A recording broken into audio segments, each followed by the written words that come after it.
On est au lycée Jean Moulin et on est en bac pro métier de la mode. Donc on apprend à faire le métier de modéliste. Là on crée un manteau. La première étape donc ça va être de la recherche et du dessin pour dessiner le vêtement qu'on va vouloir créer.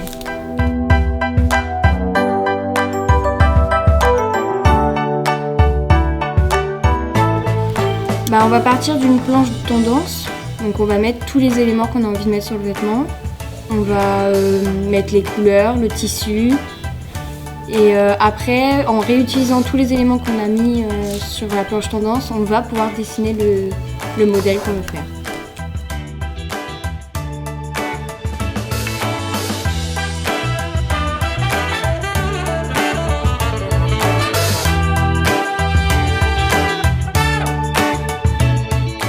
En fait, les patrons, c'est comme des Lego.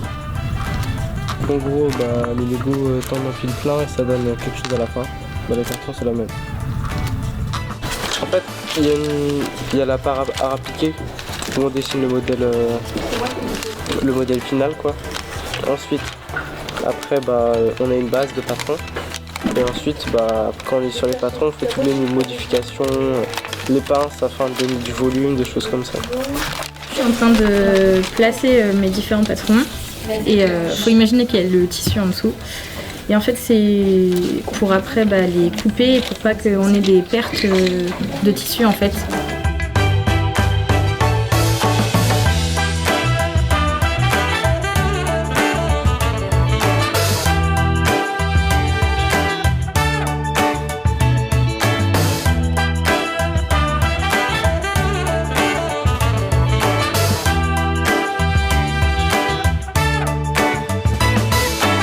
Après avoir fait le patron, on fait un prototype du vêtement en toile. C'est un tissu d'essai. On place les patrons sur la toile, on met les valeurs de couture et après on coupe.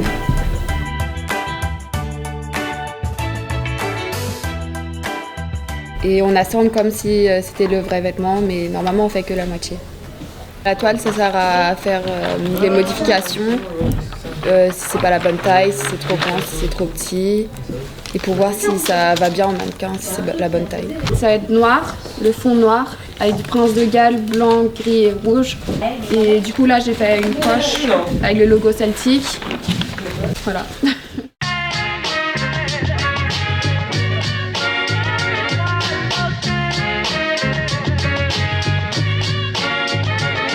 On est en train d'acheter du tissu pour notre manteau.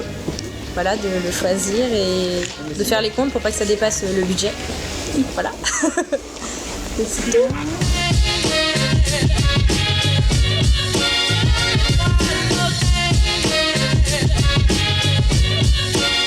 Parce qu'on se met une idée dans la tête, mais au final, si on la trouve pas en magasin, faut qu'on revoie notre idée et tout.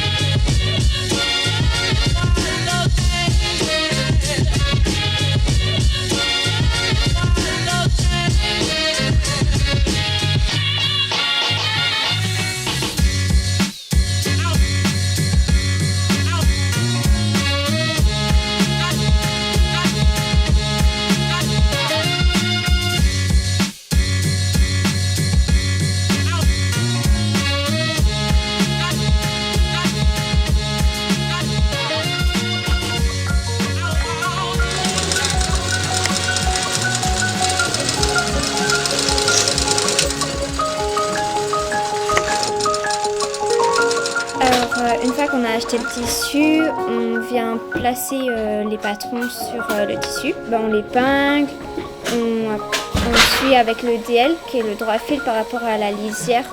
Et du coup après on commence à coudre les pièces ensemble. Donc on assemble, on surjette. Alors le surjetage c'est pour pas que le tissu s'effiloche. Là ça maintient les fils ensemble et ça fait une belle finition. Il faut être concentré, être minutieux et oser faire les choses et pas douter de soi. C'est ça qui est assez compliqué.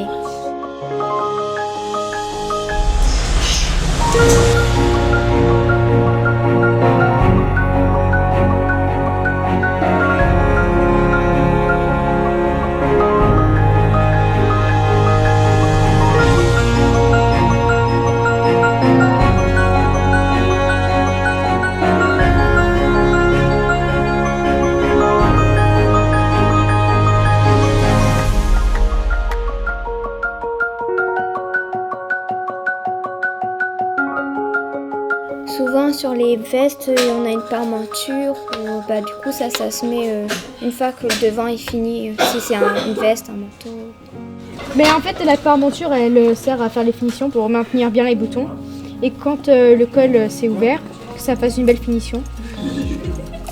Après, dans le dos, c'est pour que le col il tienne bien et que ça fasse une belle finition dans le col.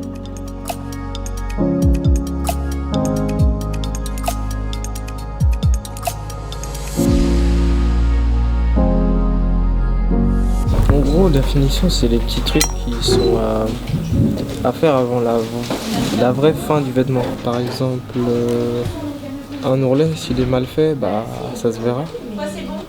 Si une pression est mal posée, elle s'enlèvera, des choses comme ça. Et puis voilà, une fois que tout est assemblé, surjeté, etc., le vêtement est fini, on peut le porter.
Thank you.